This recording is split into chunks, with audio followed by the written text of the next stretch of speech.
देह और देह संबंधी भोग,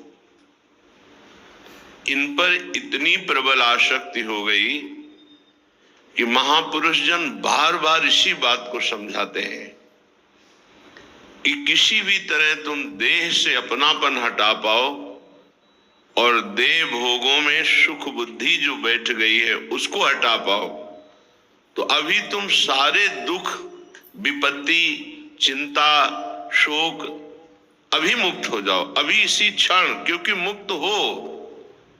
केवल आपने स्वीकार कर लिया है, ये स्वीकृति आपकी ही अस्वीकृति से जाएगी। ये बहुत खास बात है, इसमें किसी की कृपा काम नहीं करेगी। आपकी स्वीकृति से ही आपको ये बंधन प्राप्त हुआ है। बंधन का स्वरूप है देह को मैं मानना और देह संबंधी भोगों में सुख बुद्धि हो जाना। इसे आपके ही अस्वीकार करने से आपके हृदय में जो सहजानंद है वो प्रकाशित हो जाएगा।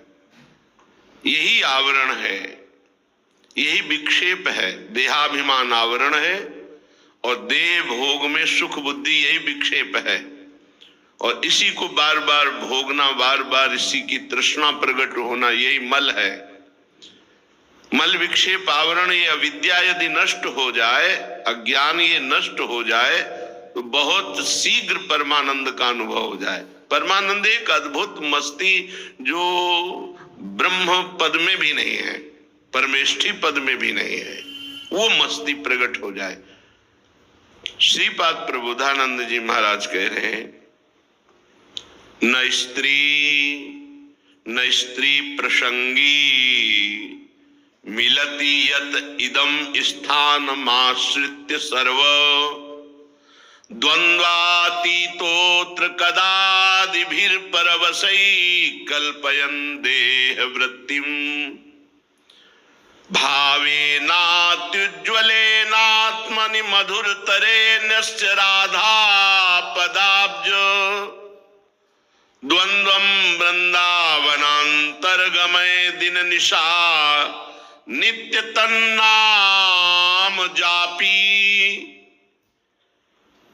दिन निशा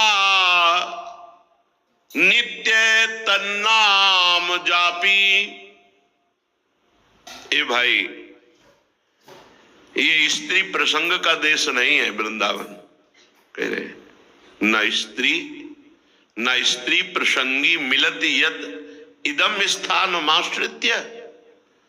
जो तुम्हें जो ये सौभाग्य मिला, तुम जो वृंदावन वासी बने, ये स्त्री प्रसंग का देश नहीं है। ये भगवत आराधना करके प्रेम में डूबने वाला देश है। ये भोग देश नहीं है, ये प्रेम देश है।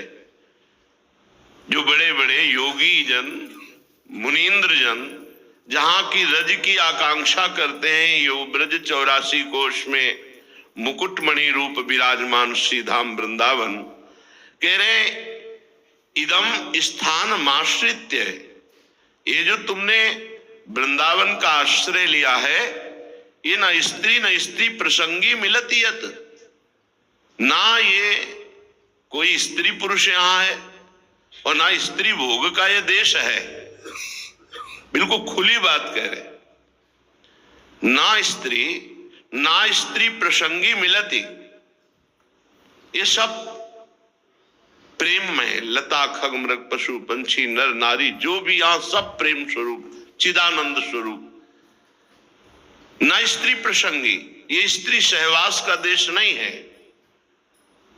इसलिए बाहर से आने वालों से हमारी हाथ जोड़कर प्रार्थना है कि आप 2 दिन 4 दिन 10 दिन महीना भर के लिए जो आवें, तो आप वृंदावन में ब्रह्मचर्य धारण करें, यहां स्त्री सहवास न करें।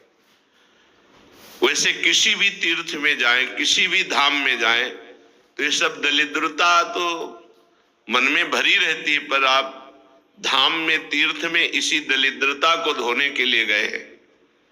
अपवित्रता, हीनता, मलिनता, ये हम धोने गए हैं।